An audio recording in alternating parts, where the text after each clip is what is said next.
Kalau kita ngomongin brand, pertama kali saat saya membangun Indizen Coffee ini, bisa dibilang kita desperate sih. Dalam arti, we lack of funding. Lack of funding seperti kita kekurangan biaya untuk membuat sebuah ini. Gini, think about it. Kita mempunyai coffee shop yang dengan mesin yang berjuta-juta rupiah, dengan modal yang nggak sedikit, dan kita membuat menjadi sebuah, gimana cara kita di survive. Kenapa? Kalau kita tidak menggunakan alat yang bagus, otomatis kopi nggak enak. Nah, di situ kita mulai nih. Kita start itu cuma 30 million, 30 juta nih. Itu sama tempat dan semuanya. Dengan alat seadanya. Alatnya itu kita beli di Tokopedia harganya cuma 2 juta doang. Dengan giner cuma satu, itu pun satu jagat. Tapi kita sekarang alhamdulillah udah punya mesin roket dan juga lainnya kita selalu improve gitu loh. Kenapa? Karena banyak teman-teman yang masih saya percaya dengan kualitas, selalu berpikir tentang kualitas. Makanya teman-teman tetap bertahan sampai sekarang kita bisa mempertahankan kualitas itu. Dulu itu gua belum ada pemikiran untuk ikut bisnisnya terutama kopi ya. Karena dulu gua pengen berbisnis tapi lebih ke arah hidroponik. Ibaratnya kayak petani lah, gua nanam terus gua jual ke pasar-pasar sekitar gitu loh. Basicnya dari situ. Hanya gue bilang gue pengen bisnis aja gitu. Jadi gue sempat curhat sama Adi. Gue bilang sama Adi, gue punya uang tapi gue nggak tahu mau ngapain dengan uang gue bilang. Gue mau jalan-jalan tapi kalau ke Indonesia kayaknya bosan banget gue. Gue pengen keluar negeri. Mau nggak temenin gue ke luar negeri gitu. Awalnya dia bilang, oke, yuk kita ke luar negeri. Kemana kita pertama? Jepang, gue bilang. Oke, kita ke Jepang. Ternyata nggak lama dari itu dia diajak untuk ikut, yuklah bikin kopi gitu. Karena tahu dia nggak ada duit, dia ngajak gue. Nih, pakai uang lu dulu yuk kita bikin bisnis kopi gitu kan. Terus jalan-jalan gimana? Nah jadi deh katanya kan, tunggu aja, tunda dulu. Ya udahlah, akhirnya gua terjun ke dunia kopi baru ya 8 bulan inilah. Kota Batam itu kita lihat demografi sih. Demografi orang yang di Kota Batam itu rata-rata mereka berpikir kalau ini adalah kota industri, tempat orang bekerja mencari uang. Dan populasi anak mudanya menurut aku nggak tahu, ya ada tapi belum banyak. Ada tapi masih belum banyak, dan kreatifnya menurut aku masih belum banget. Jujur banget, creativity di Kota Batam menurut aku masih kurang. Kenapa? Karena kita tuh terlalu sering di zona nyaman.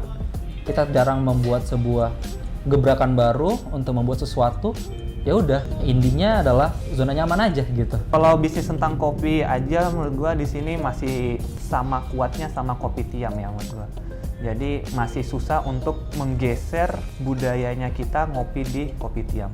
Kenapa? Karena kopi tiam ya itu sudah mendarah daging lah di Batam. Dan untuk ke arah sana itu ibaratnya butuh suatu pergerakan yang cukup masif. Seperti ya untuk sekarang kita masih melihat kayak kemarin ada kompetisi atau ada kayak bazar kopi. Itu langkah kecil yang ibaratnya perlu kita pelan-pelan sih untuk sampai ke titik dimana ayo kita ngopi yang benar-benar bukan sekedar kopi tiam gitu. Ada kopi lain yang perlu kita explore, dan bisnis ini bisa dikatakan akan berkembang nantinya. Tapi nggak tahu sih kapan. Saat membangun brand, kita nggak hanya memikirkan sebuah kontinuitas, sebuah cuan.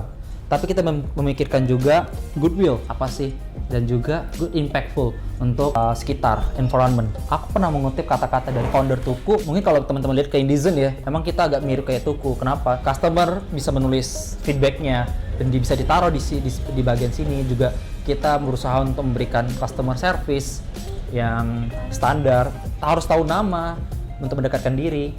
Dan juga goodwill-nya seperti itu, membangun sebuah environment. Good environment yang menurut aku di Batam environment-nya terlalu ketinggalan ya. Ketinggalan itu dalam arti orang duduk nongkrong berjam-jam. Menurut aku itu is lack of productivity. Menurut aku coffee itu bukan sebagai konsumsi yang sekunder, tapi lebih ke aku harus butuh coffee untuk bisa ini gitu loh, membantu aku.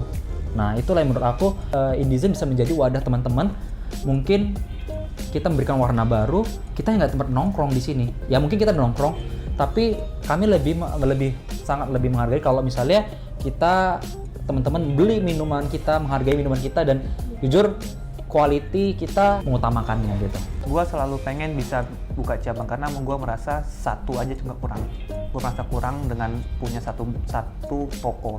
Gue bisa pengen ya minimal gue punya di Batam 5, 6. Gue bisa abis itu bisa expand lagi ke Tanjung Pinang, Tanjung Balai.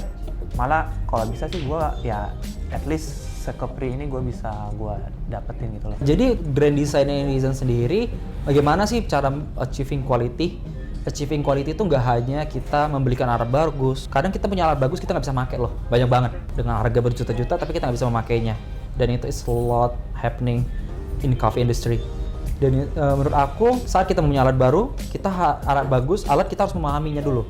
Aku start dari Rockpresso, aku start dari mesin 1 jutaan, dan aku sekarang bisa dapat mesin yang oke lah. Dia mesin home industry, tapi udah proper untuk coffee shop. Di situ kita makin lama makin tahu dengan semakin panjangnya ini kita bakal berkembang. Untuk nextnya Indizen kita masih renovasi, dan juga kita mau mencoba untuk berrestory sih.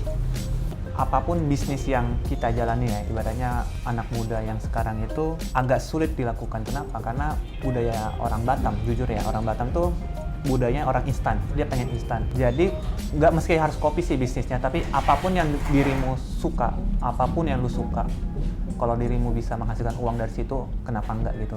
Kenapa enggak terjun aja dalam bisnis? Jadi jangan mentang-mentang selesai sekolah, SMA, kuliah, PNS, ASN, atau jadi pekerja apapun itu. Coba sesekali terjun ke dunia bisnis biar dirimu tahu ternyata cari duit itu masih lebih mudah menjadi pekerja daripada menjadi pembisnis. Dan ketika lu jadi pembisnis, lu tahu gimana cara memanajemen tempat lu, barang-barang lu, teman-teman lu, orang-orang lu, karyawan lu, semuanya lu bisa. Dan di situ lu bisa dapat stresnya hidup dari sini, dari pembisnis. Kalau belum pernah coba, namanya es kozu ya. Es kozu itu es kopi susu, tapi orang-orang datang sini biasanya ada bilang, "Bang, brown sugar 1." Kita nggak ada es kopi susu brown sugar. Es kozu, dan kita memang meraciknya untuk teman-teman yang mungkin mau merasakan spektrum rasa yang berbeda dari es kopi susu. Cobain aja, baru mungkin komen gitu. Aku nggak bisa ngomong apa-apa. Itulah kenapa Indizen nggak pakai endorse. Kita nggak suka pakai endorse. Kita nggak pernah bilang, "Bang, tolong endorse dong." Nggak pernah. Kenapa? Karena kita percaya. Bahkan ya, Indizen nggak ada pelang. Kalian bisa mencari sendiri. Indizen itu di mana? Google Map kayak nanya kayak di mana. Ya, emang bukannya kita mencoba misterius, kami percaya orang yang minum kopi kami, ada orang yang mencari kami gitu loh. Nggak hanya orang cuma menongkrong, duduk dan sebagainya.